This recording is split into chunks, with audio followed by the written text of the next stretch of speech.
Previously on the Jersey Tuck Podcast. How's everyone today? Groovy. I'm great. I'm a little sad, but I'm okay. Why are you sad? Any closing words before I say goodbye? Boys. Birds are going to get sweat. Montreal is making a comeback. Suck a look at you. You're listening to the Jersey Tuck Podcast.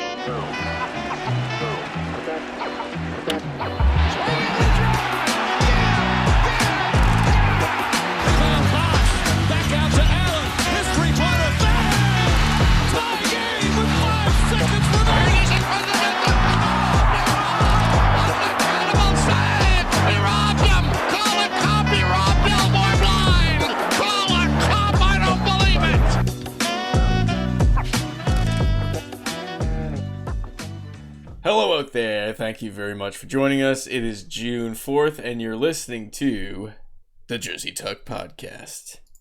As always, thank you to anyone who's listening to the pod, subbing on YouTube, following on Spotify, liking on Facebook, all that stuff, and watching live on Twitch, because we are live on Twitch. This week we're rocking a healthy 5-man roster. Though we have a mentally injured, we have a mentally injured member of the roster this week, which we'll get to very shortly. But yeah, I guess we'll just how is everyone? I always start with how is everyone. I know the answer to at least one of those, but how? Look at Fred. Yeah, just a microcosm of emotions right there. I feel nothing. You numb. Just numb to it all at this point. How are you doing, Mitch? Oh, I'm groovy. That's good. That's good. He's good. Fine. His team hasn't even lost a game. Yeah, that's wild. They probably should have lost game. Oh, definitely should have lost last game. Yeah. Stole that one. But hey, a penalty is a penalty, right? Wasn't it like a weak ass penalty? So we got the usual, playoff episode.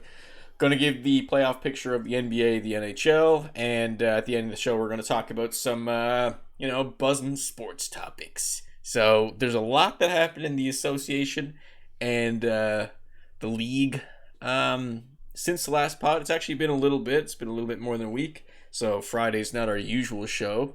But we're going to start with the NHL this week because, my God, had a big comeback in a series, which, as you can tell from the intro, we didn't think was going to happen, but apparently Fred did. So you know what? We're just going to hand it right to Josh. He has a lot of stuff to get off his chest, and we just need to hand it right over to him. Fuck you for calling it. Oh man, as I was saying to you guys just briefly before we started, I was demoralized watching that game. Game 7 actually sucked as a hockey game. It wasn't exciting. It was but there was just a sense of dread going into it. I think any Leafs fan that knows how the team plays, not even just how the team plays, just even the history of it, and just how momentum swings work in the playoffs, or even just in general, knew that after the Game 7 loss or Game 6 loss, they were going to lose the series. There was very little hope. It was just it was all Montreal had all the confidence. They came off of 2 wins in overtime, 2 back-to-back wins on overtime. One where they had no business of winning it. Outshot 15-2. Holy shit! And then it was just a bounce off of Bogosian's knee into the net, and you're that's it. This is fucking over. Yeah. So I don't know. Having I don't know. I got off topic from it, but as the clock wound down to 0, I literally just got up and rage shaved my beard off. And if you're watching the video pod, you can see evidence of it along with the chill sunglasses. He's really trying to relax right now. So. It's just Josh screaming. I'm not screaming on the outside, but that's how it sounds on the inside. I just me and Mitch watched Game 6, and we just kept saying man, I can't believe I can't even imagine how you must feel right now. And it's exactly what you were talking about. It's because how did it start? It started off with Montreal leading by 2-0 in Game 6, right? And then Leafs came back, made it to OT, and then they lost in OT, right? So even beyond that, Game 5, Montreal were leading 3-0 in Game 5. Toronto stormed back, tied it, went to overtime. Right? They tied it, went to overtime on a shitty giveaway from Galchenyuk. Like 50 seconds into the game. I don't think I've ever seen a 2-0 in my life. Not in playoff. Never in the overtime. playoffs. Not in playoff 5-on-5 overtime. No, that's bad. No, it was like the biggest brain fart gaff giveaway. Like, and it was like a 2-on-0 where the guys could literally play give and go the whole way down in the offensive zone. Yeah. They were just playing back, forward, in. Yeah. The crazy thing is, like, you play it safe. Like, Toronto has all the momentum there. You play it safe, you dump that down. Like, they broke it down. Like, they showed Galchenyuk about to make that pass. He had 3 lanes, and he chose the worst one. There was the one out across the blue line, which was a clear giveaway. There was one right into the slot to a wide open. I can't even remember who it was. I think it was Foligno, or I thought it was Spezza. Or it was Kerfoot. It was Kerfoot wide open in the slot, and William Nylander was right at the net front on the post. So he could have just like hooked it down. If he sends it to Kerfoot, it's a tap-in pass to Nylander, right? Like it's the craziest thing, but he doesn't even think about it. He just throws it away. That's Game 5. Then Game 6, Montreal has a 2-0 lead. Yep. Because Toronto's sitting on their heels trying to play safe. They storm back to tie it again. Then they kick their ass in overtime. 15-2 the shots. This was one of the most frustrating overtimes I've ever watched in my life. 15-2 the shots.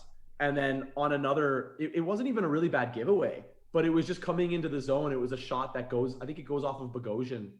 No, he wasn't on the ice for that one. I'm thinking about Game 7. But it was the screenshot around, Kotkaniemi's screenshot around, I can't remember who the defenseman was. But it just makes it into the net. From the blue line almost. I think it was Dermott. I think he was the one who made the mistake. He tried to do a spinorama and lost control. And then Byron, just being a workhorse, just came and took it. But it wasn't even deep in the zone. Like you're pretty much close to the blue line. He was shooting it from back in the blue line. Like it was he should have played it safe. He should have just played it back and let your goaltender or your other D-man come and grab it. 100%. And then at that point, like once that comeback was squashed, and then it was tied up, I was like going to Game 7. Like Toronto's gonna crumble under it because like they're gonna be so afraid to make a mistake after squandering a 3-1 lead and that's exactly how they played. They played scared. Like sorry, go ahead. No, I was just rambling. But I was just going to continue what you said too, and that's exactly what Willie said in the presser afterwards. He's like, we played scared, and to actually say that to all those reporters, I'm like, man, you can't be scared. You guys made it to the playoffs too much now. You can't be scared. I'd be scared of Weber and Edmondson, these 6'5" monsters. It's not. I don't think it was a fear. I don't think they were playing with the fear of the other team's players. They were fear of making a mistake. Fear of making a mistake. Like you see it in Marner's face when in Game 6 when he set the puck over the glass. It looked like he was crying in the penalty. Yeah, like he was really about right. That was the strangest thing, man. Yeah. Like, Josh, can you explain that to me? What happened there? Like, so what happened? So it was on a challenge, right? Earlier in the series, Montreal challenged goalie interference on like the most. It was, I don't even know where the goalie interference was. I would say this was somewhere along the lines of that. Like there wasn't technically goalie interference at all. So it was the right call that they didn't call they didn't call the goal back. But like I could see also where Keefe was coming from trying to call it because the Montreal player was right in the crease. But for example, if Campbell tried to kick off the post and slide across, I'm talking about the puck over glass. Like, is that just literally brain fart? Yeah, 100%. This is the lead up to it though, right? Because they challenged that call, that it puts them down a guy. So they're down a goal and then they get a penalty for delay a game. And then right off the bat, Mitch Marner gets the puck, and it was almost like a brain fart. Like he was just trying to set it out. He said in the post game that he was trying to flip it to Hyman because he was trying to break the zone. Okay. And he literally flips it over the glass. When we were watching that, like I don't know. It's one of those real. We have another big whoopsie coming up on the NBA side of things, but like it's the strangest thing to see especially when a team at that point, they were were they up 3-1 at that point, or was it 3-2 at that point? That point it was 3-2 in the series. 3-2, yeah. Yeah. So it was crazy too, because that was Mitch's third over the glass in the playoffs. Was it? Really? No, was it? I didn't do anything. Go blaming me. Yeah, Fred, you're right. Like they went back and like it's all the calls from all the previous playoffs, like in the last like 5 or 6 years. And it's like his third or fourth one. That's crazy. Must be knee-jerk reaction. It's just I don't know, stress. Situation. I don't know, guys. I think we should talk about how great Montreal defended against that. There's plenty of room. There's plenty of room for that as well. Yeah. Hey, Josh, me and Fred actually had a question for you. Yeah. What comeback is worse? The ones against Boston, or this one against, or the ones Boston did, or the one the Habs just did? The worst one by far was the 4-1, because now this is not even just for Toronto fans. Toronto fans now share this with Edmonton fans. Right. Yeah. But that's true. But honestly, like, and it was really funny. Like, I have a friend of mine who is an Edmonton fan, and I told him, I was like, I feel your pain. Prepare to never feel comfortable with 4-1 lead ever again in your life. Yeah. Because it happened once. But that's probably the worst one, just because like you should be able to put the game away no matter what if you're a professional hockey player at that point. Mm-hmm. But the 3-1 in a series where you're the favored team, I think is the worst one by far. Yeah. I think Game 6 was a really pivotal moment when they because when they came back and tied it for OT. I was like, that's a big moral victory right there. It's like, you really you got to use that and just gun it right when it goes to OT. But and on the other side of things, losing once you made that strenuous fight all the way back, soul crushing. I don't know. At that point, it's like, okay, this is our way back to winning this series, and it's like, no, can't have that. Yeah. As honestly, I've seen all the post pressers and those of the sort after the locker cleanouts and stuff like that from previous years. Right. You got to remember, this is the first year where they were not the underdog. Mm-hmm. Yeah. You can argue that they weren't the underdog against Columbus, but they were literally neck and neck in the standings that year. And Toronto had a lot of holes last year, as a team. But this year, they were built pretty well. They had balance, they had depth scoring, they had defense, they were a good defensive team, they had goaltending. They had the Rocket Richard winner. Josh, the frustrating thing is for you guys is to win that series, Austin Matthews and Mitch Marner literally just need to play average skill level hockey and they win, I'm sure. Mitch, and you know what the craziest thing is I think they were on the ice for 1 5-on-5 goal the entire series. It's not like they weren't playing good defense. No. But the thing is they just didn't score.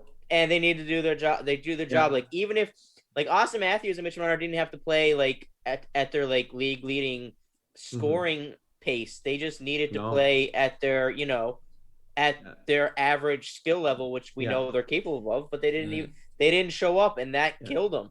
It's a game of inches too, right? You're talking about the two shots. I can't remember. There was the one in Game 7, the best chance that Matthews had that hits the post. Yeah. The one in Game 6, if he hits that one that went off the crossbar, it's over. You know what I mean? It's as simple as that. I think this loss is a lot more frustrating because the team was built to win. Yeah. They were a favorite by far. They had full balance. They were tough. They had everything, right? You weren't concerned about any of it. But this one comes as a breakdown of it's between the ears. The star players, you see that immaturity of Matthews and Marner. It was all between the ears. Yeah, they were hesitant. They were worried. We were saying that too at Game 6. It's just perhaps it's cliche to mention at this point, but playoff experience, it means something. It really does. It does. And championships and veterans and all that kind of stuff on your roster, it means a lot. Yeah. Tell that to Trey Young. Yeah. Who was it? There's some I'm trying to remember. I don't know if it was Ray Ferraro or it was one of the media personalities, the hockey analyst, that said it every player is different. They figure it out eventually, but there's just a different way to play the playoffs, right? Some players just learn it real quickly. Sidney Crosby learns it real quickly, right? Steve Yzerman, it took him 10 years. Yeah. Yeah. Right? Steve Yeah. Yzerman didn't win his first cup until he was 30, 31, 32. Mhm. Right? So like it's just different, and you can see it with these players. Like they're great players in the regular season. They're gonna figure it out, and that's why I took kind of solace in the post, even though I'm frustrated with how it went. Like after the locker clean out, like when the management addressed media, I took a little bit of solace in it because they weren't overreacting. They didn't come out saying we're gonna blow it up. Yeah, that's a good sign. That's a good sign. Well, there's still no rush. I mean, the guys technically aren't even in their prime yet, right? I was gonna ask, 24, man. Exactly. Are they locked up for a little bit? Are your stars locked up for a bit? Yeah, for the next like at least 4 years. Oh, that's great, dude. Yeah. Like, I don't know. I think the organization's in good hands, to be honest. Soul crushing beyond belief this year, but again, it's just at the point. It's just Josh. Just at the point now where you just can't have any hopes. And all you can hope for is a first get out of the first round. And then you're happy. It's all gravy. Anything else is bonus. Steve Dangle is really funny because he had a couple of really funny things to say regarding that. There was two. One is like, I hate this team so much. I fucking hate them so bad, but I'm gonna watch every game next season. And then there's that, and then also, what was it? It just escaped me because I was thinking of the other one. But like, it just to kind of like put it in perspective. All season, like they're at the point now, like this team, because they were so ready this year to do it, that almost next season doesn't even matter. Like he's like, regular season don't matter. I'm gonna watch every game, but they can go 82-0. I don't give a fuck. Right. First round of the playoffs is when the season actually starts. Clipper situation. They need like a good couple years to kind of get an idea what the team's gonna be like too. Year one's always. See, the thing is, I think so too. And like the thing is though, it's like the New York thing in the NBA. Like patience is probably, I wouldn't think that Toronto media especially is like ultra patient. You already see him coming down hard on Mitch Marner especially, and like that's what killed Toronto for a few years before the Matthews era. Was bad patience because they were trading away assets and not properly building the team. It took them a while to get. It took them longer than it should have to get where they are now because they were rushing it back there in like the mid 2000s. Good old Steve Simmons too, just demoralizing the star players. What was the score? Like, did Montreal come back and win 3 in a row? Yeah. So the first game was won by Montreal. Yeah, and then Toronto won 3 in a row, so they were up 3-1 on the series and just had to close it out. And then Montreal won 3 in a row and won the series. What's the stats in the NHL for 3-1 comebacks? Well, like it's pretty low, I'd assume. This isn't even the first time in the last 10 years Montreal has done it. Yeah. Montreal did it to Boston. Yeah. Montreal did it to didn't they do it against Washington? They did it to Washington. Was that when they had Halak in net? That run? And they were saying trade Carey Price. Right. Remember? And everyone's like, no. I mean, at the time it looked like the right trade, but obviously they were smart about it afterward. It worked out, but this is why these management people are paid to do what they do, because unless you're Rutherford, you make terrible trades. But like you honestly, like, you don't overreact in those situations. Like Washington did that. Washington overreacted. I think it was that year when they lost to Montreal afterwards, and they tried to reset like their philosophy for building the team, and it actually set them back. Right? Like they probably could have had a cup earlier than they did. Is that when they trade Forsberg for David Legwand? It was Martin Erat. Martin Erat, was it? Oh, okay. Forsberg for Erat. Like, what are you doing? What are you doing? Like, so what we'll do quickly before, actually, you know what? I'm going to give Fred the stage a little bit because he deserves 100% to, I'm sorry. Get a little. No. I think me and a lot of people were really fascinated on your take with the series afterwards, so I definitely wanted to get that done. But I deserved it. But what do you got to say, Fred? Are you excited? Are you? I'm hopeful now. Like, just seeing. Remember, I think I was saying it in the pod when we all accepted Montreal were going to lose, and then it was funny because I was really disappointed in how Dom was always juggling his lines, and I don't know what happened. Those 3 games when Montreal were winning Toronto, the lines never changed. They were the same. Like, these are working now. He's like, let's not alter them. And it just defensively, everyone as a collective were just so solid. Like, sure, the shots weren't there. Like, some games, like, I don't know what it was. Joel Edmondson, everyone was shitting on him, saying that he was a bad pickup. He's a monster. He's been so good. Petry's hasn't been like whatever, like the best, but he's still getting shots on net, man. Like, he's creating opportunities. Just everyone's picking it up. Like, Gallagher finally starting to get a few goals now. He's getting rolling. He's finding his lungs since being injured, coming back off injury. And Deneau is a complete monster. He shut down that Marner Matthews line. Like, that's so understated. Oh, he really did. Like, and Matthews said it in the line too. Yeah. Like, he said something. They stopped for a good 5 to 10 seconds just talking. And I know Matthews was probably like, "I hate you." I was like, "I hate you. I wish you would fuck off." It's like the was it the Anchorman? It's like, "I hate you, Ron Burry. God damn it, do I respect you?" Yeah. He kisses him on the forehead.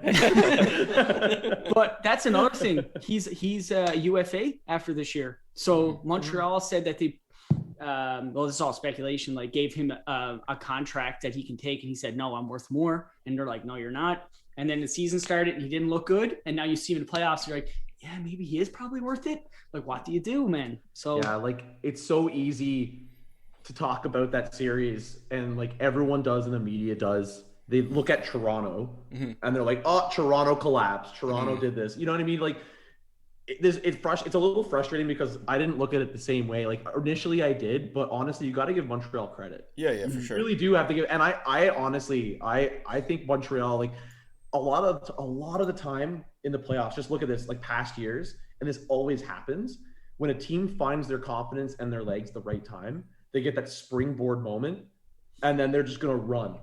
It happens all the time. And exactly, the Blues. Well, Montreal had that against Toronto. Like, you had a comeback win. You dug deep. That team in that locker room probably is like, you can't have a tighter knit group right now. Like, they believe. I think every one of them believes they can win. Like, I'm really intrigued. I think they're going to steamroll Winnipeg. Like, I don't think Winnipeg's going to be. I really do. That's going to be a clip for the next previously on. We'll see how it goes. Well, and it's not even with scoring. They're just going to play their game. Yeah. Right. What they settled in against Toronto, played their game, and it worked. They're going to be confident, and they're going to keep playing their game against Winnipeg, unless they come out tonight and try to kill Winnipeg players for retribution. I think, like, Fred, I think we talked about this. Like, I think they should sit back and play their game. Like, deal with Scheifele if it gets to 6 games. I got a question for you, Josh. Okay, in the NHL, everyone says a team has an identity. Like, I was talking to Alex about this last night too. It's like every team has an identity. Like, Toronto is known skill first, go from there. And then, like, that's the same with the Habs, really. And everyone's like, when the playoffs started, even when Craig Button was like, Montreal are going to get swept, or he's like, they don't have an identity. I was like thinking about it now, and I was they have a clear identity, I think. Like, I think they had an identity from even before the season started. Like, it was really obvious. Yeah. It was obvious what Bergevin was trying to do. Get big, be defensive, and be opportunistic on mistakes. And then that's how they've been capitalizing on all their game-winning goals. It's exactly. Just wait for a mistake and explode. Catch them off the rush. Why do you think he brings a player in like Josh Anderson, who's like one of the most deadliest players off the rush? Like, they're built for playoff hockey. It's obvious. Like, they're built for playoff hockey. They're great defensively, and they'll catch you on the counterattack. And let's like talk about a few of them. Obviously, Cory Perry was one of the best pickups. Like, oh my God, that guy, I think he's like, him and Stahl have the most points on Montreal in the playoffs. Like, what? That's funny. Like, the two oldest guys, man. And they've been so good. And the Perry goal there against Winnipeg, he literally skated straight into the crease almost. He knew he was going to get crunched. As soon as the D-man came in to hit him, he just flipped it over a stick, tapping for Stahl. It's like taking the hit to make a play. Oh my God, so satisfying. Some of the young kids won't do that these days. So let's we're gonna talk about the we'll cover over one or two more briskly go over one or two more series in the NHL. But I'm gonna read out the playoff picture, but last week it was a mouthful because there was a lot going on. This week's gonna be a bit more succinct. So, without further ado, it's time for the playoff picture, brought to you by the Jersey Talk Podcast. Wait, Alex, I wasn't looking. Did you actually say that like with the music playing in the background right now? Did you lip sync? No, I said it. That's it. Okay. We're doing it I was live. like, did you re-record? Okay. I was looking down at my beer. Colorado leads the Vegas Golden Knights 2-0. I stumbled over my words big time there. Montreal leads 1-0 over the Jets. New York Islanders lead their series 2-1 against Boston. The Canes lead their Flip. Boston leads. I'm sorry. I always make this mistake at least once. Boston leads 2-1. The Canes. No. Tampa Bay leads 2-1. All right, and that's the playoff picture for the NHL. I want to let you know something, because after I rage shaved my beard, I almost rage did something else. Shaved your head? Oh yeah! Bro, I literally went right on NHL.com. I was this close to buying a Nathan McKinnon Colorado Avalanche jersey. Wow. Because you brought up Colorado, I was like, you know what? Like, I'm bandwagoning it now. Like, I'm ready for the playoffs. Like, here we go. Like, whatever. Yeah, fuck it. Just jump ship right away. There's a bandwagon fan form going around like for the Avalanche. I can send you. Yeah. Oh yeah, fan form. Yeah. The bandwagon. Yeah, I've seen them every now and then. I can get you a Caulfield jersey if you want it. Yeah. Do Leafs fans get in for free due to their just sheer like heartbroken? Pretty much. You just need to state your reasoning. Everyone's welcome. They all come in. They look like puppy dogs. They're like, yeah, come on, let's go. You're on. Get on the wagon. Come on. Let's see. Which series do we want to talk about here? Do you want to go Avs Knights? Do you want to just go to the other side of things and just pick up one of the 2-1s?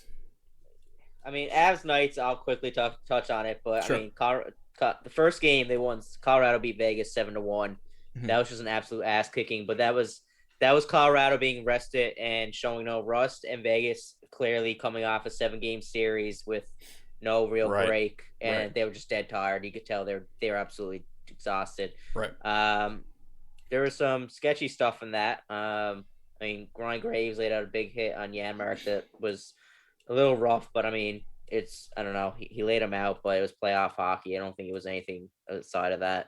But Ryan Reeves managed to take him down to the ice, and was while in the scrum was leaning on his head with his knee, put his knee to his head, was leaning on his head, and apparently hauled a chunk of hair out of his head and all this stuff. Way. So yeah, and he gets suspended 2 games for it, but he got kicked out of the game for intent to injure.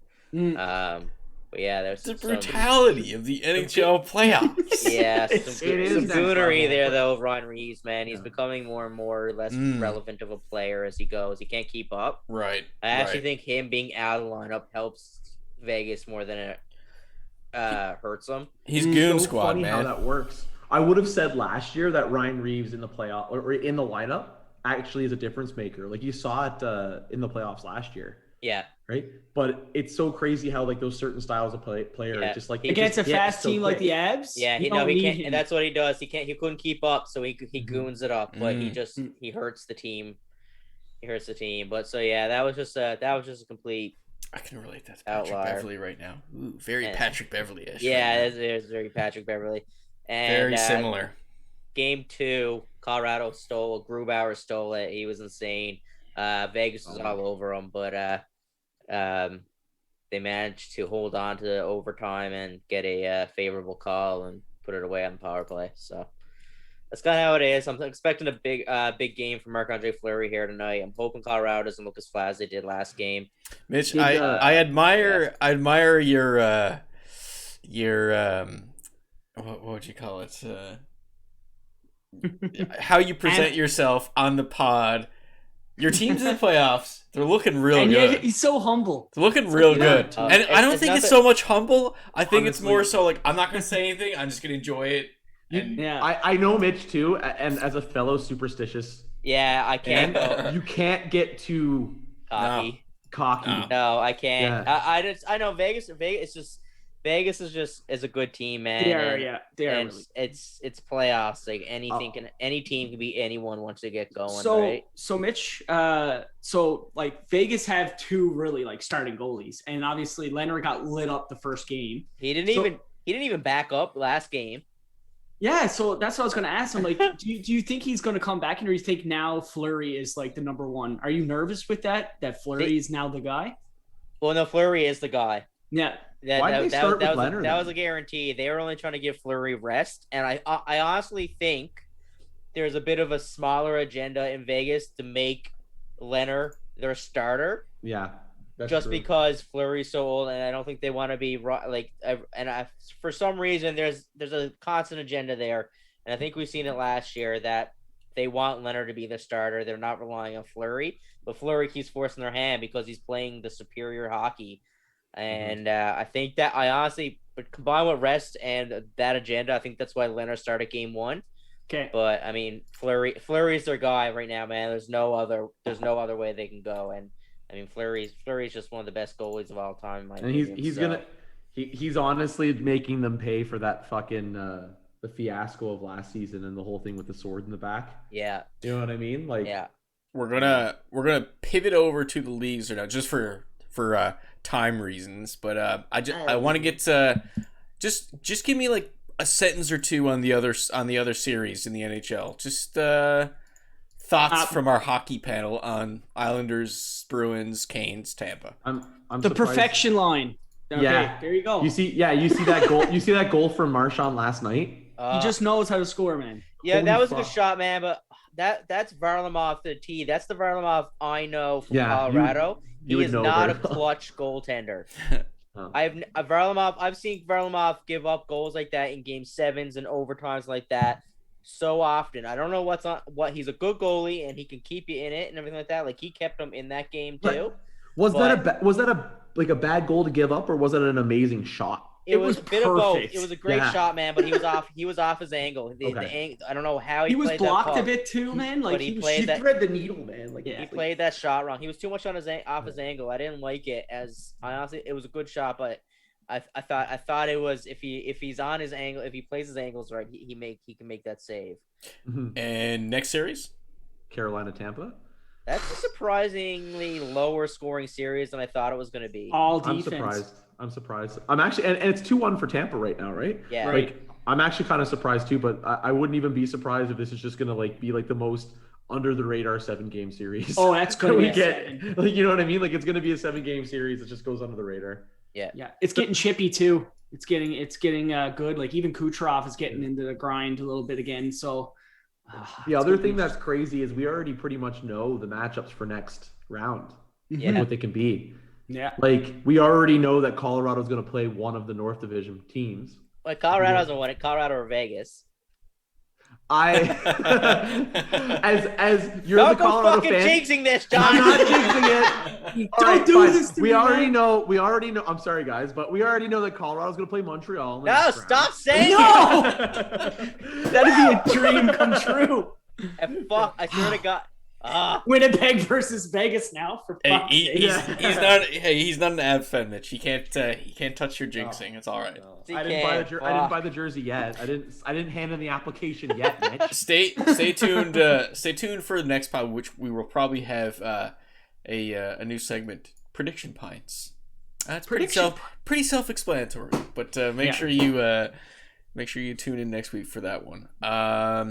Yeah, I guess that ties it up for the NHL for this week. Lots of Leafs Habs talk, but it was completely necessary. Let's be real here.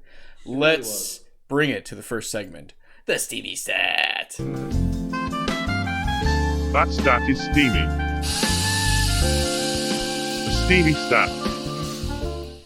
All right, so we're gonna switch it right over to the NBA right away with Steamy Stat. So, Steamy Stat is coming from the Mavs Clippers series. Did you guys know that in that series, the road team has won all games from the first game to the 5th game, which they're at right now, as far as I know. So there hasn't been Road one... Warriors. Oh, what a rush. I'm so surprised we haven't seen that yet in like a headline. I'm very surprised.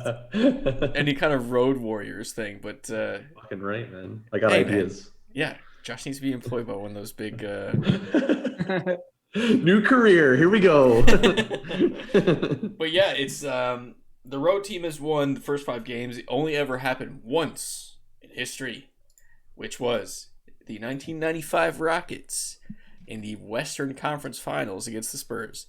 And everyone knows what happens with those 95 Rockets. They won a championship.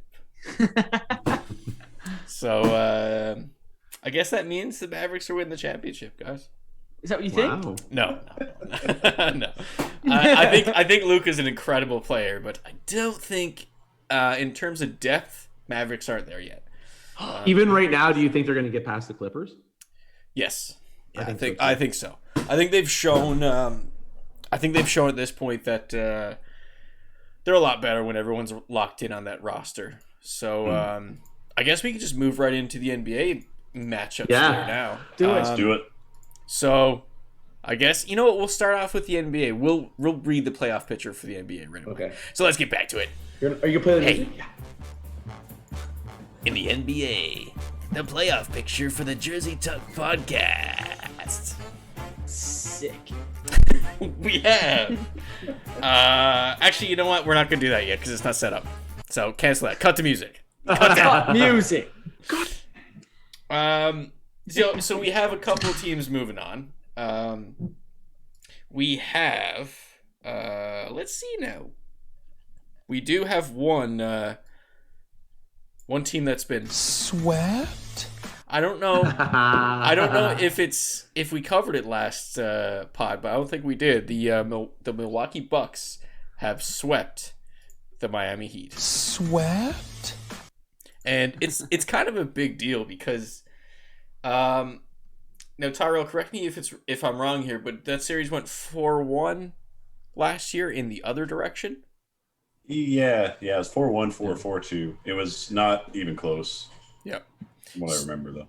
And I think going in last year, people, you see back-to-back MVP, Giannis Antetokounmpo, and be like, okay, compared to this like gritty, grindy team with one supreme athlete and like a solid shooter, and a decent core, you would have thought that the Bucks would have won last year, but of course the Heat made it to the finals, and just a weird year overall.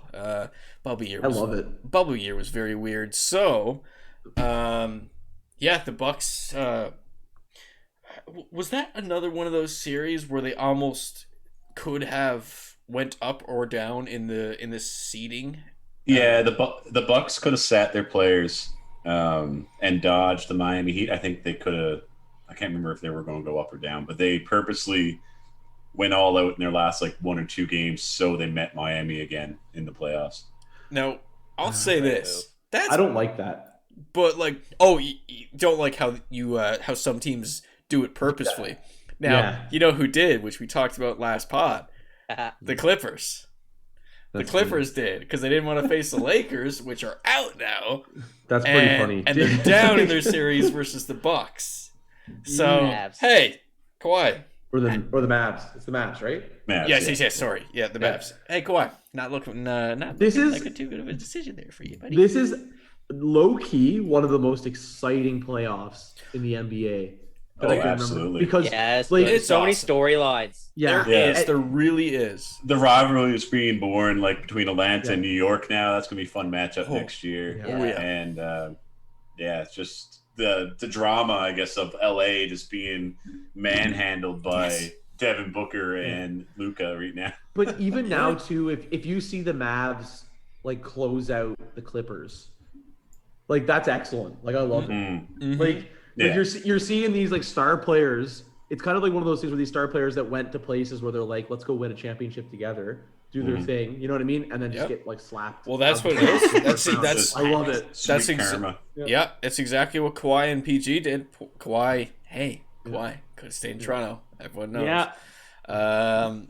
And there could have been moves there. Like I wouldn't say that roster as it was would be as competitive in right now if you're taking into account like all their ages and stuff like that. But there would have been moves made if he stayed, I think. 100%. Well, just having Siakam a second fiddle again, you know, like would have been great. Yeah. We know now that he's not the guy. You need, No. like he needs to play with this, like play off of the star player. Yeah, we were talking about that, Alex, last night. Me and Fred were talking a lot about you know, him as a first option is just it's not working out. He's getting a lot of money and it's really not working out. It's not. And Van Vliet deserves to get paid 100%. But to have those dudes as your 1 and 2, it's just it's only going to get you so far. And unfortunately, it's almost playoffs. I'm not trying the comparison between teams because they're not the same at all. But it was almost like they went like it's almost like the Raptors were of the mindset that having Siakam while they had Kawhi Leonard, it was almost like a Scottie Pippen thing. But Scottie Pippen is someone who could actually play. Like he was underrated. You know what I mean? Like he proved the opposite. I know what you're saying. We have 1 and 2, we have a chip, but we also have this incredible 2. It's like Was he made better by the play of the number 1 guy, which is probably the case? Exactly. Yeah. And I guess we'll talk about this this Mavs Clippers series a little bit if we want to just break it down. I gotta say, Kawhi, incredible player. PG had an incredible season. He's played really, really good. That's a player that gets a lot of flack, that has had an incredible regular season. But my God, like they've looked so off in this playoff series. Just bouncing off playoff identity. Mm-hmm. That team has 2 players, and that's it. Like what are they? You know, they got Patrick Beverley and a few, you know, one of the twins. They used to have like such a defensive they used to have such a big defensive identity. When that team first formed, everyone was like, "Oh, Patrick Beverley." They had Montrezl Harrell, I think, as well. And like Montrezl Harrell's on the Lakers now, and Patrick Beverley is looking like straight trash. Like, my God. That dude was known for his grit and grind defense. Is that like his prime passing him by? Yeah, that's what it is. Like he's past 30 now for sure, isn't he? His prime has passed him by, and you said it like Alex, like he's a grit player. Yeah. Players just they wear down. Yep. So much faster. Yeah, like who do they have? Like Reggie Jackson is I don't know what Reggie Jackson is. Reggie Jackson's a point guard. He is that. He's there. Guy. They traded. They let someone go to get that Detroit. Oh my God, Luke Baumute? No. They had like a certified gunner off Detroit who they just benched and he doesn't play anymore, and I have no idea. I can't even remember now. To be we got Batum here. We got Terrence Mann. Yeah, they got Batum. Why? I don't know. Do you know? Does anyone know? I thought he was retired. We got Zubac. I thought he was too, to be honest. We got Rondo. Rondo. Again, he can't. Who shoots 3? Like, who shoots on that team? Paul George, I guess. You got Patrick Patterson, former Raptor. Okay, so they're not deep, is what you're saying. Got Ibaka. They're just not set up to win. They don't have any kind of. They don't gel well. They really, given Luke their. Kennard. Yeah. Oh, that's right.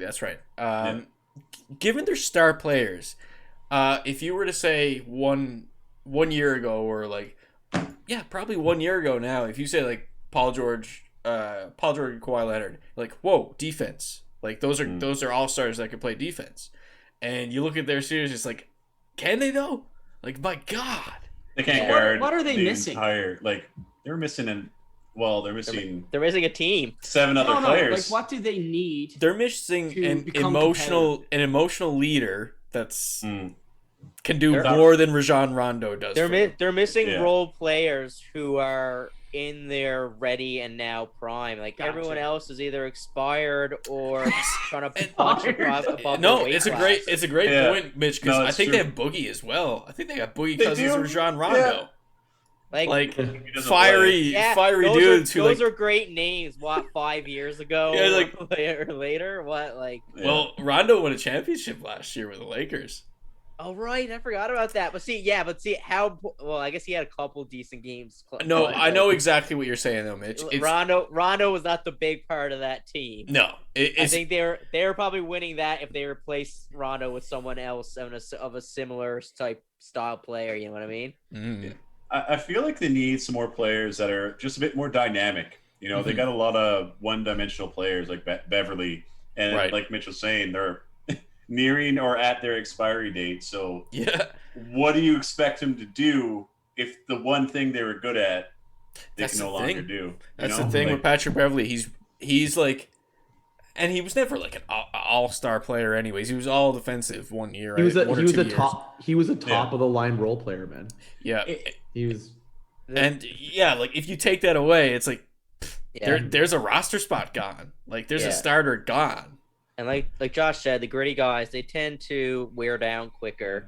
And another thing is too, with Patrick Beverly, if teams start to figure out what makes you effective in regards to, say, him being an irritant and all that, and they say, okay, and they get the players to go around that or avoid him or that, and that completely takes away his effectiveness in the lineup. You know, absolutely. It's a very Patrick Beverly is a guy that you can coach your team to make him ineffective. Yep.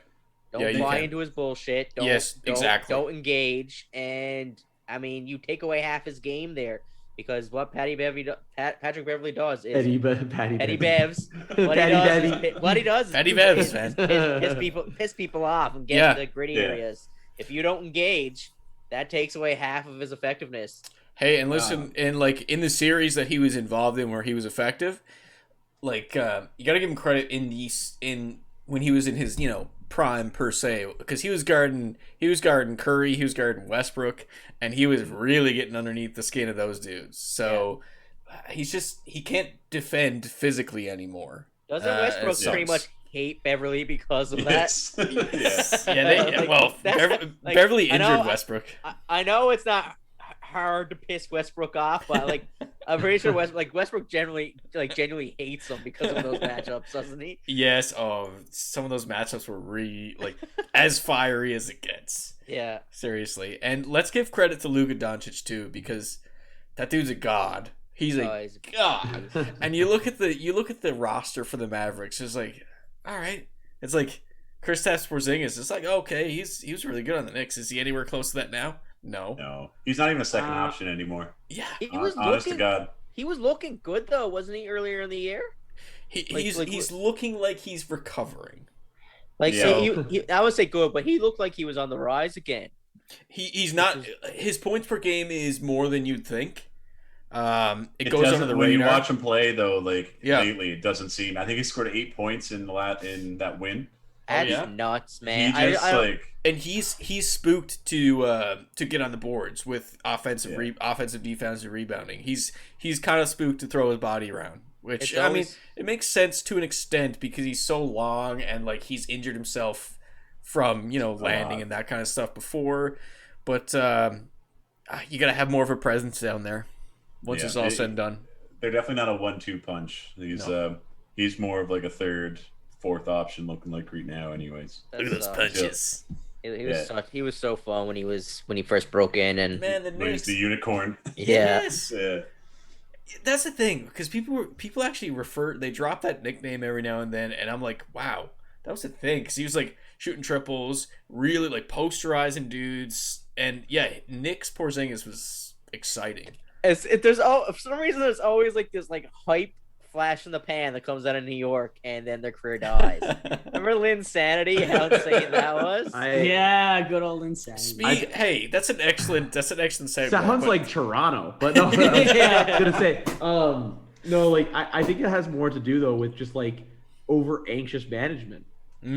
It's got to, right? It's got to, like, you probably have a good player, but then they look at this player that has hype in a big market, and they're like, this is good enough. Let's give him more minutes, give him more touches.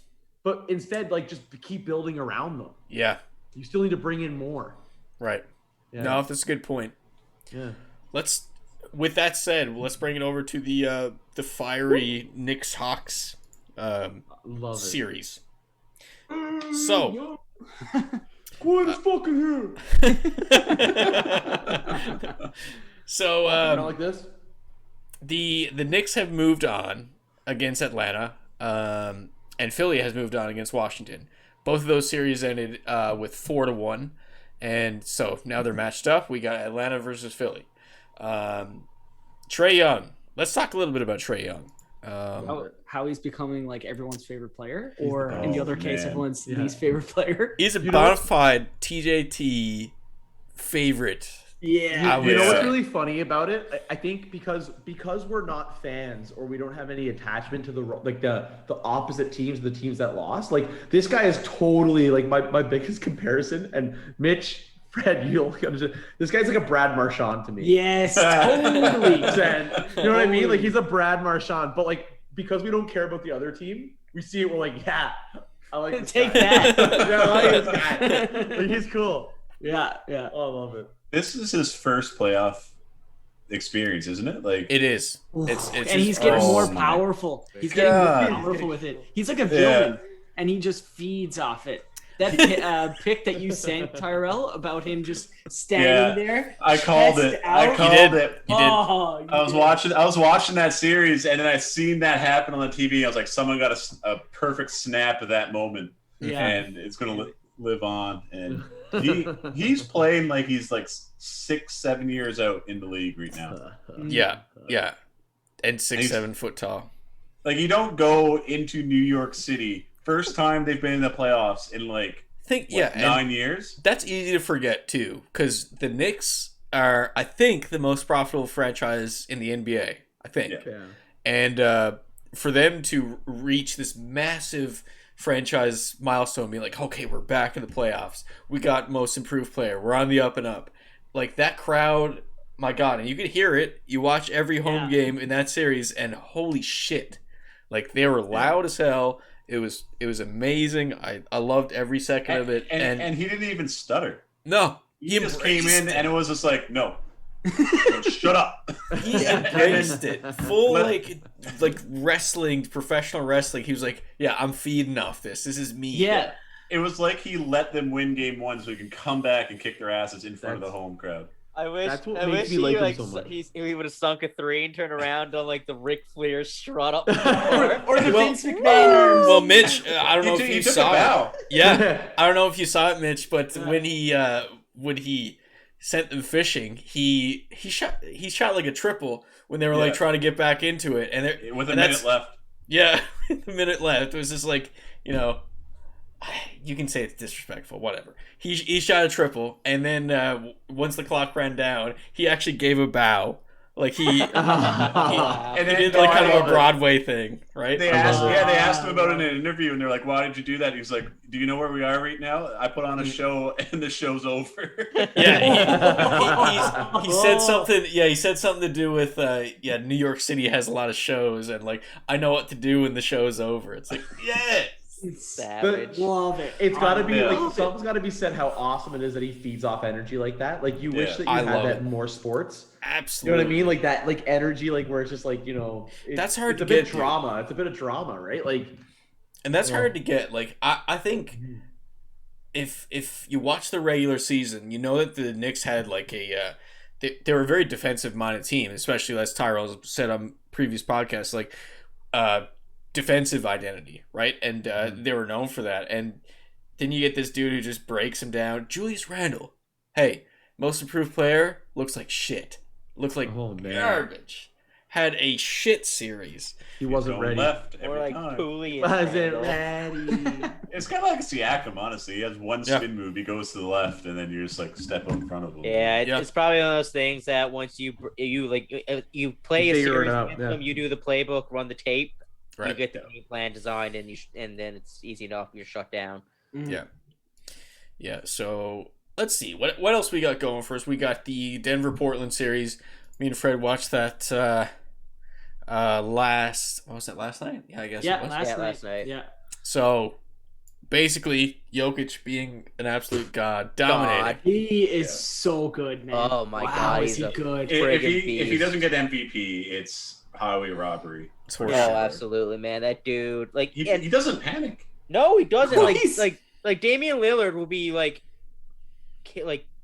draining threes, and it's like you see the score slipping or starting to go away, and the momentum's switching. It's a good point. But then he just comes back, and he's just calm as anything, and sets his own threes, and starts like I don't know, man. It's just he, like you said, he doesn't panic. He's. I would calm. say it with kind of how we were talking about Trae Young, as a dude that feeds off the crowd. Jokic plays like there is no crowd. No, Yeah. no. Yeah, He's just too calm. just playing basketball. He's just on the court playing basketball. Looks like a pickup play. Yeah, He it's- does, man. And he Sure. does. His moves do as well. Shirts versus skins. Yeah. Sure. But saying that reference that, man, I kind of feel like I do and like I don't, and mad props to him, man. But like Damian Lillard had an insane series. Yeah, and it just seemed like he himself. I guess same thing. You can say the same thing with Jokic. He was doing too, but it really seemed like Damian Lillard was the one that was carrying that team hardcore. Like it was just like it's like I know like what's his name? Is it Nurkic? Nurkic. Yeah, like Yeah. I mean, like Nurkic would be on and off, but it just seemed like it was Damian Lillard versus the Nuggets. The A sad reality is, go ahead, Tyrell. You go ahead. Oh, if someone's been saying that same thing you said for the last 5 seasons when it comes to Portland and Damian Lillard, and this season, I don't know, might be time for. He made some cryptic Instagram posts. Oh, did he after the series? After the series, yeah. yeah. Oh, really? Let's see if we can just like jump to it live. Let's He's been see. just so like attached to Portland for so long now, and Portland has given him nothing No. Yeah. to work with. Not a damn thing. Here's- So we have. Oh, you got it, Josh? No. I was literally just showing something was related to the conversation, but I was Go ahead. laughing. It's Raptors and Dame related, and it was just. I don't know if it's that backwards. Yeah? Yeah, you think so? That's pretty funny. Robbery. Actually, Masai just announced he's staying, didn't he? So I don't know, and I was looking that up earlier, Mitch, because like it was on a Twitter account, but I'm not even sure if that's actually his Twitter account. Oh, okay. I got Oh, duped. it's one of those. An I got unchecked. But it's one of those ones that has like legit things on it, but they're so Right. sparse. Like it's not Right. like, like if it's his, he posts like once every like 6 months. Yeah.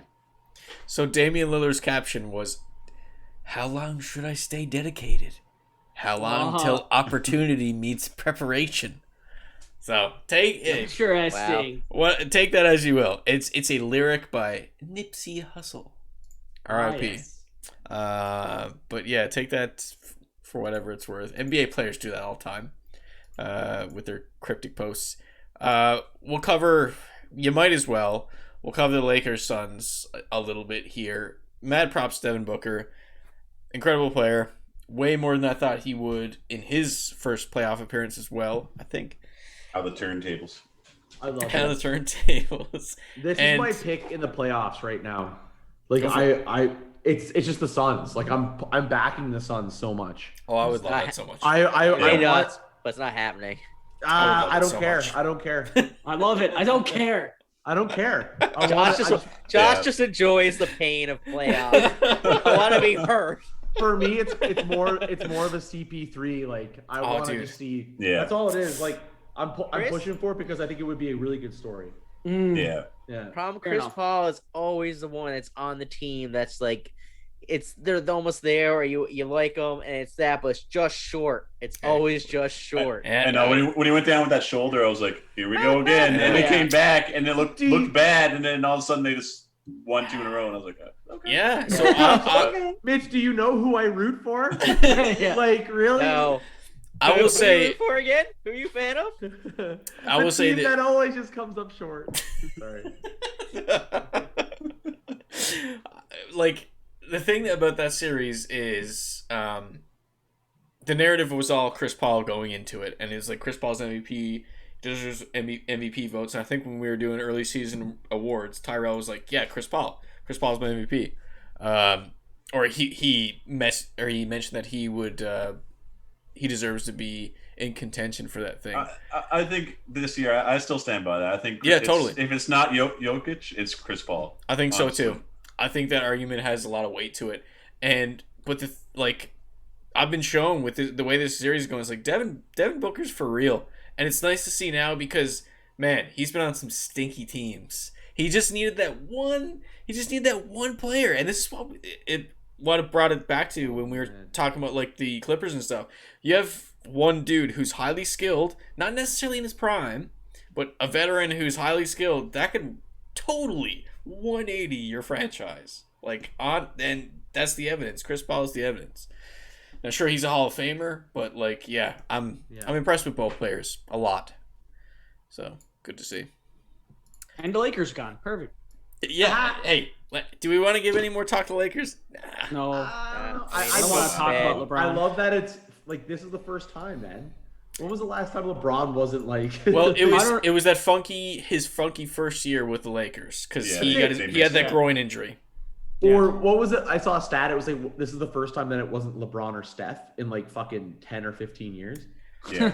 In the final. That was LeBron's first time losing in the first round too. Yeah, I think LeBron has been in there for like ever. Yeah. I know. I felt bad for AD though. He shouldn't have tried to force that injury, and then he just re-injured himself again. Yeah, I think that's what it was. Yeah, the team doctor on the Lakers that got fired today. Oh, yeah. Really? Oh, really? No, I just assumed. No, I was like, big news. That's not viable. Dropping bombs, Tyrell. It's a little bit of the Kevin Durant scenario when they were playing, except obviously you see like Durant trying to force himself back, but with his Achilles, wasn't it? Yeah, I think it was. Yeah, that was obvious though. Obvious, like forcing yourself back in. Yeah. I think Clay re-injured too. If I'm not wrong. Bouncing off that, the one guy who I had faith in bringing down Brooklyn is out. Yeah. Who's that? Tore his meniscus on Philly. Joel Embiid. Is he out in like day to day? But yeah, he's probably not going to play. He's not coming back.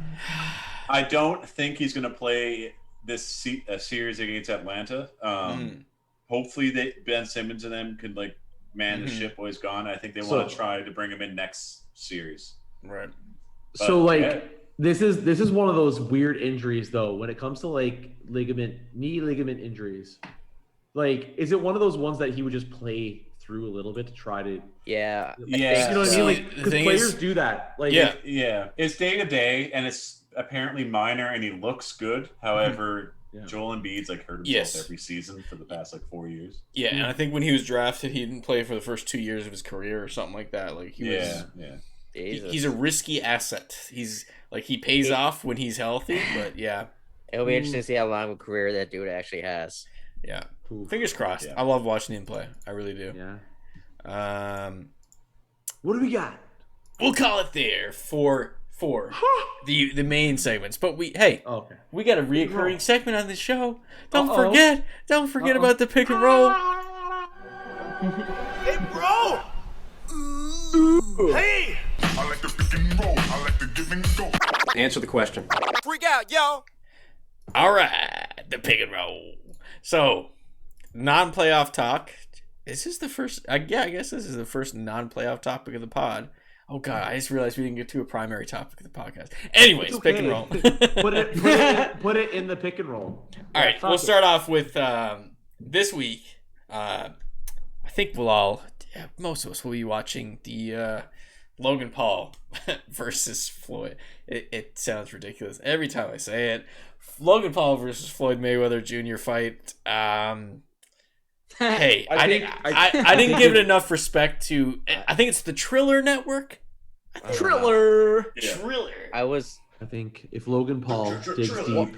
Why is it on Sunday? I love the way you're talking. Yeah, great question, Mitch. Because as fight fans for years, we'd be like, all right, fight night, let's go Saturday, like 1:00, because it's always in Vegas. But no, Sunday. But it's on the Triller. If Logan Paul digs deep, he might just be able to pull out the win. No. Big bad Floyd Mayweather. They're not winning. No one wins. No one wins. It's a draw.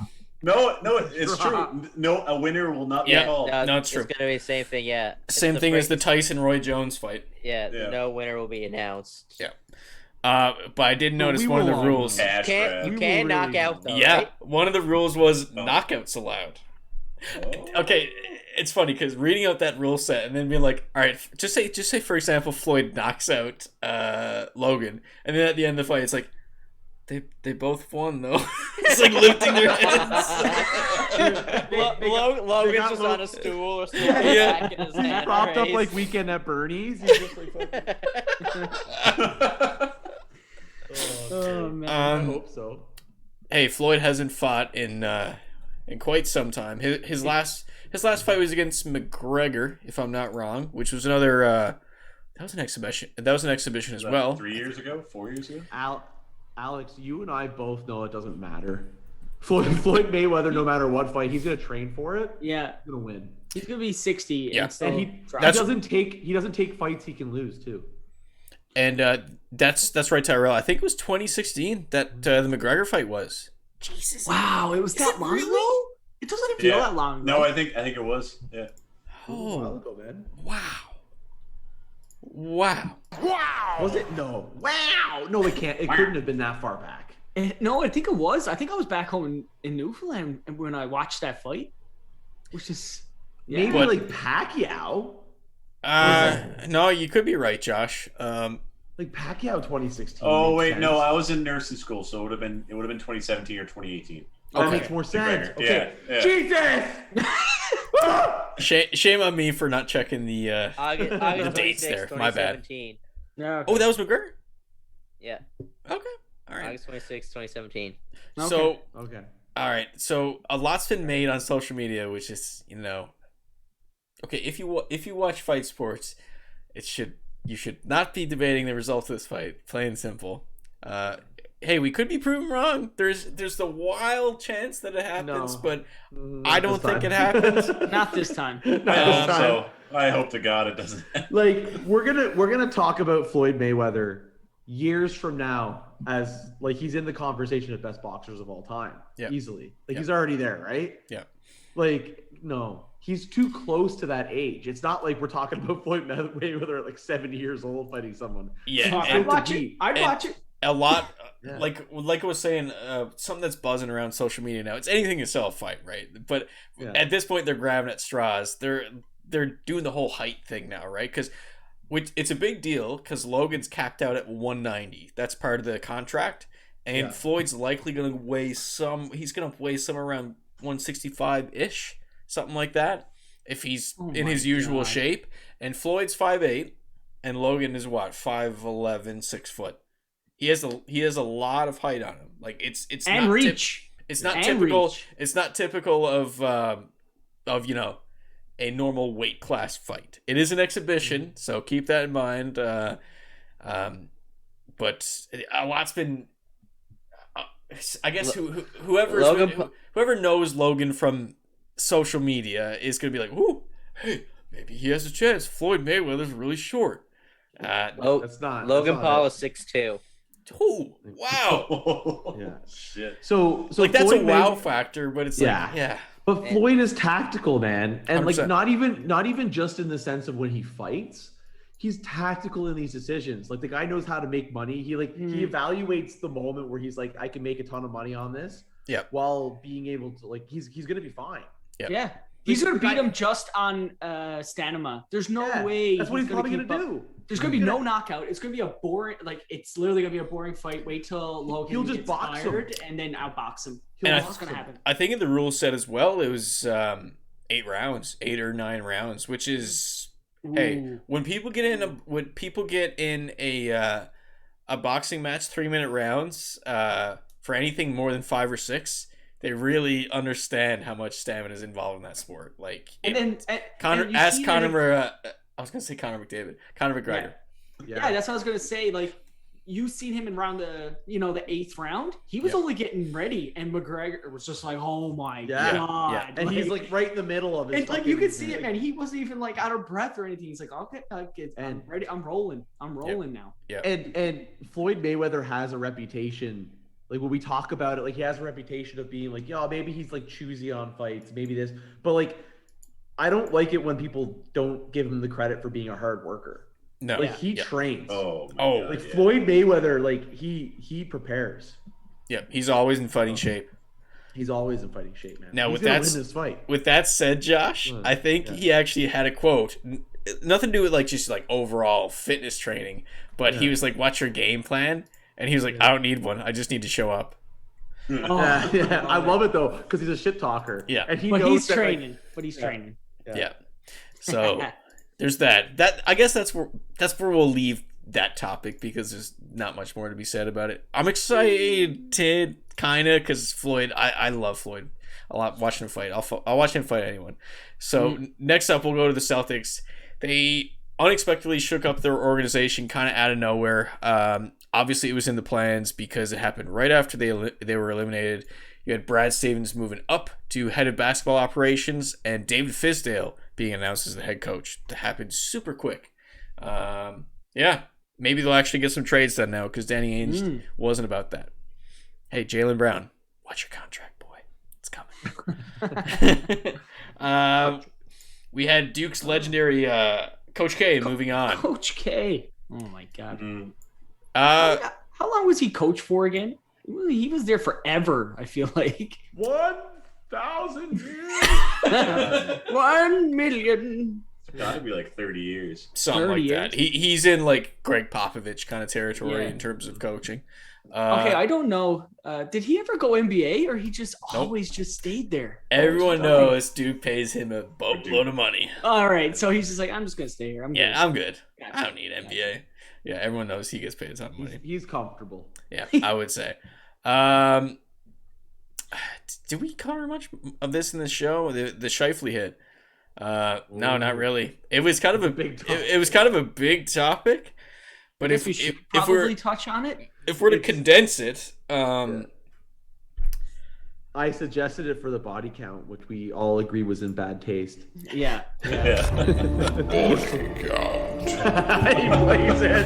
It's you know what though? It kind of should be in the body count because you can't have a bigger hit than a series altering hit. Yeah. And I don't even think. Boom. I'll leave it to the hockey panel of the pod. You guys decide. It's not a series altering hit in the sense that it's going to benefit like the Jets. Like this is like honestly like Scheifele got what he deserved. Right. Like he fucked up. Like I don't think that he. It's like it's a borderline thing. Like I don't think maybe he wasn't. It's one of those things where I talk about it like Galchenyuk making a shitty play for the 2-on-0. You know what I mean? I don't think he was thinking about it going in trying to kill like Evans. But he did not let up. Like, so if you want to quickly, if you want to, you guys just want to quickly run us through what happened in the play. Mitch can do it. Mitch. Jets. It was score was 4-3, right? Mm-hmm. Jets had the goalie pull. Jake Evans kind of got like the loose puck and was got it down the corner of the end and was wrapping it around the empty net to put it in. And Scheifele was back checking. And soon as like exact moment, Evans was wrapping around and he did score. Scheifele, after like pretty much skating the whole length of the ice, leveled him with a body hit and pretty much turned him inside out with the hit. Like he awkwardly landed on his neck and everything on the ice. And it was a brutal concussion. It was crazy. It was a really ruthless hit. And the big reason why it's a no-no is because of the distance traveled. It's charging, actually, that he was kind of assessed with. Yeah. So the distance traveled to make that hit, but also he showed no intention of trying to play the puck at all at that point. He just played the body. And we were saying, too, it's not a hocky play. It's exactly. Yeah, it's intent to hurt. Yeah. You want intent to hurt, but you want me to give out? Oh, but just you go for it, Josh. Hot take on it. Hot. Mark Scheifele has had a reputation for being a lazy defensive player. All right. Okay. I think though this is him as a lazy defensive player, and then a cop-out moment where he's a bit of a sookie baby. Yeah. So, he was like, frustrated because- prior to this. Like he was after getting into a few Wise. things. All he has to do is he keeps moving his feet. Yeah. He can make and put his stick out. That's all he had to do. Exactly. What happened is he was back checking. He initially started skating in the tense of back checking and trying to start a goal. And I think he realized, good chance I'm not getting here now. You know what? I'm just going to take the body. Screw you. And it was frustration because he was having to get into a few scrums and going at and back and forth there prior to this. And I think he started off with intentions of back checking as per normal, trying to get back. And then he kind of thought, okay, I'm not getting it. And he just kind of saw red. And instead of trying to play the puck, he just looked straight at Evans and laid and put his body right through him. I don't think I don't know Scheifele at all. Like it's not like I know the guy.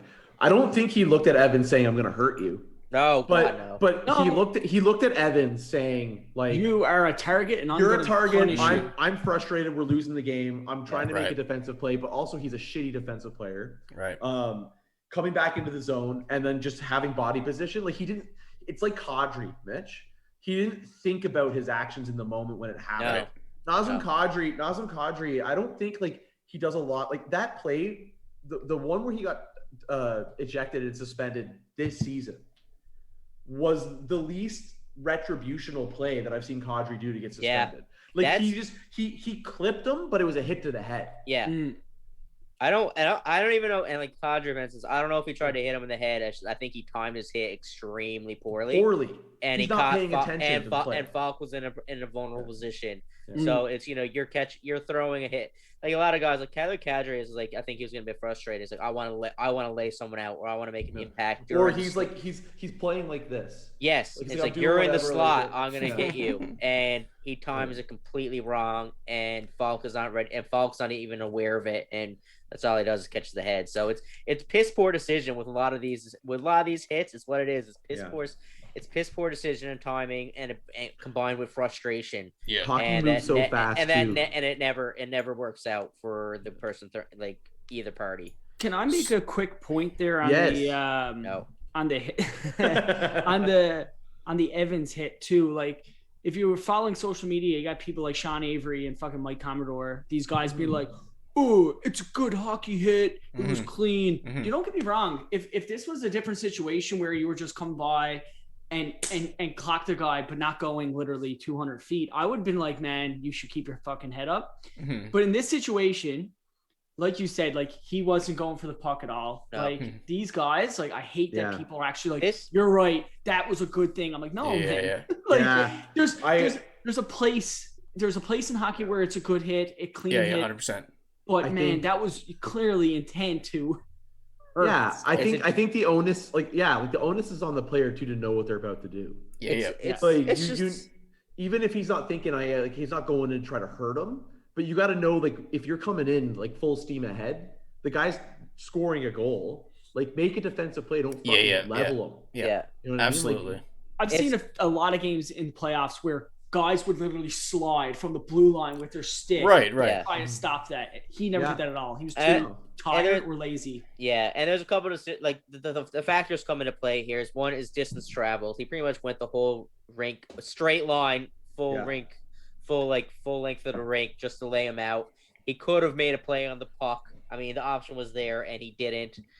And it was an empty net. Like, it's not like there was a goalie there and play involved and stuff like that. Like I've seen similar hits around that when someone's coming around this way, the other guy comes in here and lays guys out from behind the net because the two bodies come to meet. It's a very dangerous position. You get Tom Wilson. Tom Wilson used to make an office there because he loved laying guys out there because you'd have guys with momentum with the puck coming in, wrapping around, and all you got to do is step into them because it's the perfect. They're lining themselves up with their own momentum for a perfect hit. But I mean, it's just the thing. Like, you don't travel that far to lay someone out and then make zero attempt to even play the puck. Yeah, I think it's not even like the goalie was there to make the save and you're trying to clear him out of the crease. There's no goalie there. The only option you have to stop or prevent a goal is play the stick or puck. Yeah, and instead there you just lay them out. I think that's the one problem with that I had looking at it, and a lot of people had when they were evaluating it.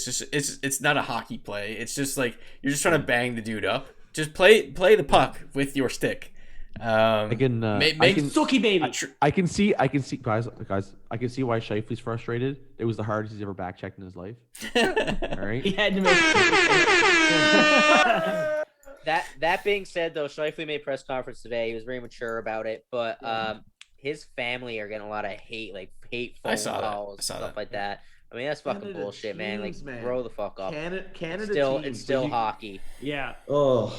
Let's Mitch Marner and the hate, man. It's fucking stupid. Let's move on to the very last part of the pick and roll, which is we'll just quickly cover this. Naomi Osaka was fined $15,000, I think, by the French Open. She chose not to go to the press conference after her first matchup, and she was fined, and then said that she'd do it again. She's gonna get kicked out. She's like, "All right, I'm gone." So she I'll just withdraw. She withdraws from the tournament, and she's a player who's she's a player who's won majors, and it was because she cited mental health, and you actually had, I think it was the app / company Calm who actually offered to reimburse or to pay for the fines of players that chose to skip out on the press conferences. Yeah. So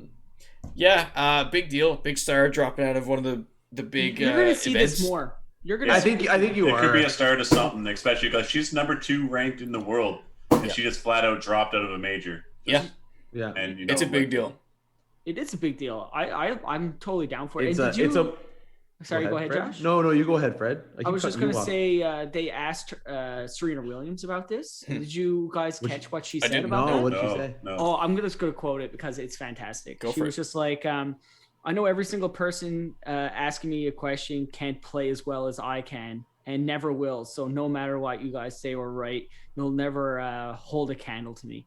Like, what a badass. So, like, obviously, I know people are different. So, obviously, Osaka is not that type of person, right? No, so, that's how Serena's, like, wired, right? Yeah, like, exactly. She's wired as such a competitor that she'll just never quit. She's all-time great athlete. She's literally all-time great athlete. She's full of self-confidence. But I can understand it. Like, we're in a world, like, finally we're here, too, at this point where, like, there's just a bit more consideration. Like, everyone's disposition.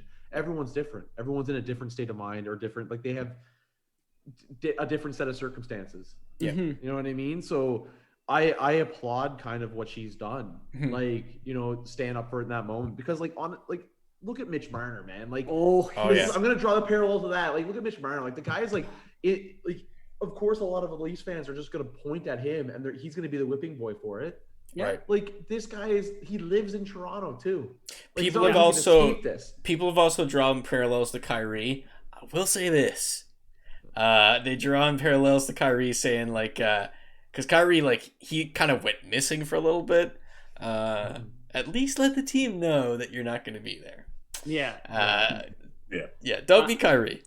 On that too, Josh, think about this is speculation, but Jonathan Drouin just dropped out of the Montreal and just left indefinitely this entire season.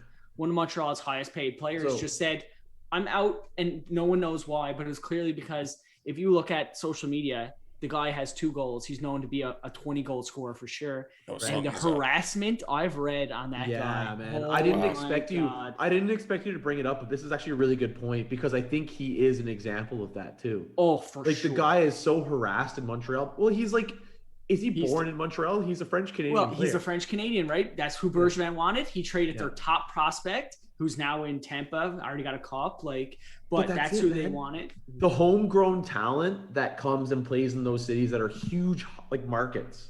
I don't even think this just goes for just hockey. Hockey a little bit more, but all sports, they play in their home market. There's more pressure, and when things are going well, it's elated. You know what I mean? It's even more euphoric. It's crazy, but when things aren't going well, man, it's a little psychotic.